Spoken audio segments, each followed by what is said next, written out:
Se reunió el gabinete al completo. También este estaba dividido. Solo el emperador podía hacerlo salir del punto muerto. Se reunió con su asesor principal, el marqués Koichi Kido. Kido tuvo aquella tarde una reunión muy importante con el emperador. Una reunión larga, más larga de lo habitual. Eso significaba que habían abordado cuestiones de peso. El emperador se resistía a aceptar la definición restrictiva propuesta por Togo y quería extenderla para que incluyese el poder político del emperador.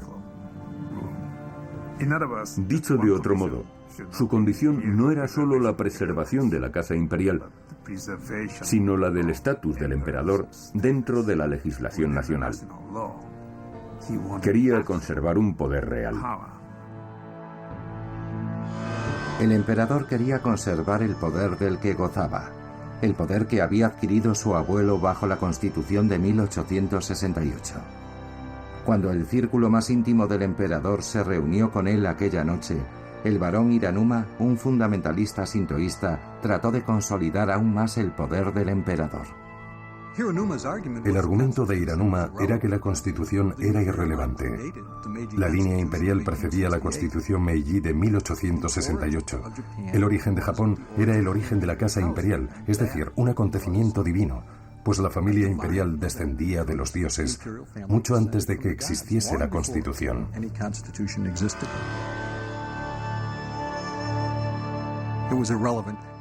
No tenía sentido hablar de las prerrogativas del emperador en términos de disposiciones legales.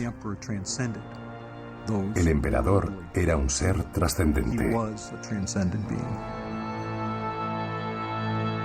El emperador salió del punto muerto. Japón hizo saber a Washington que aceptaba la declaración de Potsdam con una condición: que no menoscabase las prerrogativas de su majestad como gobernante soberano. Estas prerrogativas le darían el poder de impedir que Estados Unidos desmilitarizase y democratizase Japón. No se trataba, pues, del emperador simbólico y desprovisto de todo poder, como el rey de Inglaterra, que habían imaginado Togo y algunos asesores de Truman. La respuesta de Japón a la declaración de Potsdam llegó a Washington el 10 de agosto. Incluso después de las 2 bombas atómicas, nadie esperaba que el país se rindiese tan pronto. El secretario de Guerra, Stimson, renunció a unas vacaciones que había previsto para asistir a una reunión del gabinete. Stimson lideró el debate. Apremió a Truman para que aceptase la proposición japonesa. Stimson adujo que si no usábamos al emperador para obtener una capitulación organizada de las Fuerzas Armadas japonesas, podríamos tener que enfrentarnos a una cadena de Iwo Jimas y Okinawas por todo el continente asiático, en el sudeste asiático y en el Pacífico. Estaríamos hablando de entre 600.000 y casi 1 millón de víctimas, y Stimson ni siquiera estaba hablando de la invasión de las islas japonesas. Truman dijo a su gabinete que los telegramas que le habían estado llegando se oponían mayoritariamente a aceptar la oferta de Japón. Para el secretario de Estado Burns, estas expresiones de la opinión pública eran importantes. Burns dijo: «Esto significará la crucifixión del presidente», una metáfora espléndida en su dramatismo. Quería decir que si el presidente accedía a mantener el sistema imperial y al emperador, podría destruir su imagen en Estados Unidos. Temía la reacción del pueblo. Burns obtuvo el apoyo de un sector inesperado. Mantener al emperador era la idea del vicesecretario de Estado Joseph Crew y de los expertos en Japón del Departamento de Estado, entre los cuales se encontraba Joseph Ballantyne. Hubo quien los tildó de adoradores del emperador, pero ellos sabían lo que quería decir el barón Hiranuma cuando hablaba de las prerrogativas imperiales. Ballantyne dijo inmediatamente: «Esto es una mala noticia. Si hablan de prerrogativas imperiales, significa que vamos a conservar la raíz del militarismo japonés. Y eso iría en contra de los objetivos fundamentales de Estados Unidos». Burns estaba en una posición delicada. Rechazar la oferta de Japón podría prolongar la guerra. y brindar a los soviéticos una base estratégica en Japón y un papel en la ocupación. El borrador de respuesta redactado por Burns pasaba por alto el destino del emperador, pero dejaba claro que éste no asumiría el poder. Desde el momento de la rendición, decía, la autoridad del emperador y del gobierno japonés se verán sometidas al comando supremo de las potencias aliadas.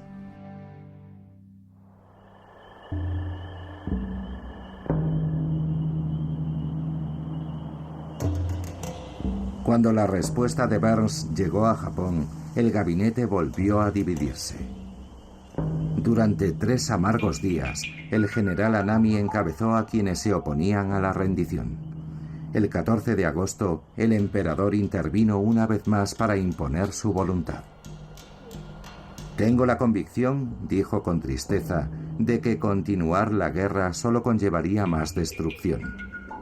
Justo antes de la medianoche, grabó un mensaje de rendición.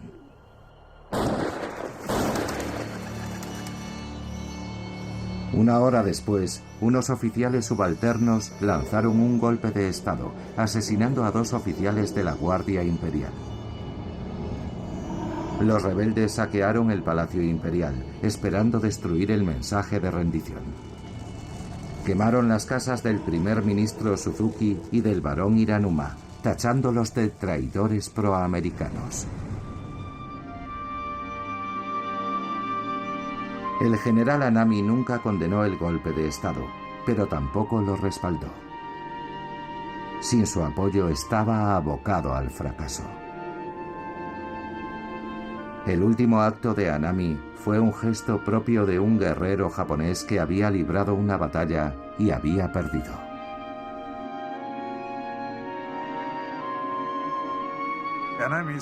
El suicidio ritual de Anami tenía un significado simbólico extremadamente importante, pues representaba el fin del ejército imperial. Era una forma de cortar por lo sano, de declarar el fin del ejército.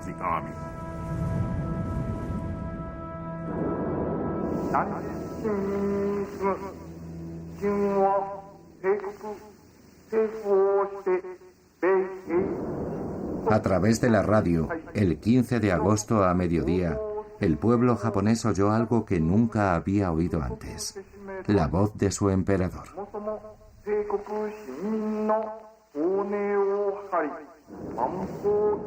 En ningún momento empleó las palabras derrota o rendición. Básicamente lo que dijo el emperador fue que las cosas no habían ido tal y como esperaban, que el destino no les había sido favorable. Uno de los eufemismos más memorables de la historia mundial. El emperador contempla las ruinas del imperio y dice, bueno, las cosas no fueron del todo como esperábamos. Estamos de acuerdo, no fueron como esperaban. Se estaba eximiendo a sí mismo y a Japón de toda responsabilidad en la declaración de la guerra.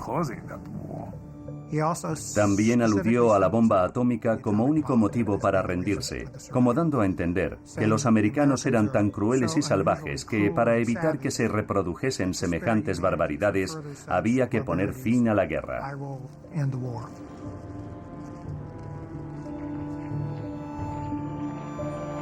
Temeroso de una rebelión de sus súbditos, el emperador se presenta como su salvador, para afianzar su posición. Esta tarde he recibido un comunicado del gobierno japonés. Considero esta respuesta como una plena aceptación de la declaración de Potsdam, que entraña la rendición sin condiciones de Japón. En la respuesta no hay ninguna reserva sobre este punto. La noticia de la rendición de Japón llega pronto a oídos de las fuerzas americanas, preparadas para la invasión. No se puede imaginar lo contentos que estábamos. Es como ver revocada una sentencia de muerte. Era maravilloso. El emperador dirigió un mensaje especial de rendición a las Fuerzas Armadas. En ningún momento mencionó la bomba, pero enfatizó la entrada en guerra de la Unión Soviética. A la hora de asegurarse su aceptación, la intervención soviética era un argumento infinitamente más poderoso. La perspectiva del inmenso ejército soviético arrasando con todo a su paso por Asia y enfrentándose a ellos era una perspectiva muy real e intimidante. Creo que la mejor explicación de la rendición de los japoneses es que se fueron sucediendo toda una serie de conmociones. Las dos bombas fueron importantes, pero creo que la invasión rusa también lo fue. Es difícil sopesar cuál de las razones fue más importante, pero creo que tiene sentido decir que hubo un cierto equilibrio entre las dos. Que ambas fueron muy decisivas.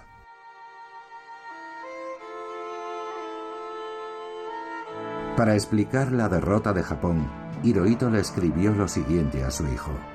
Nuestros militares le dieron demasiada importancia al espíritu y se olvidaron de la ciencia.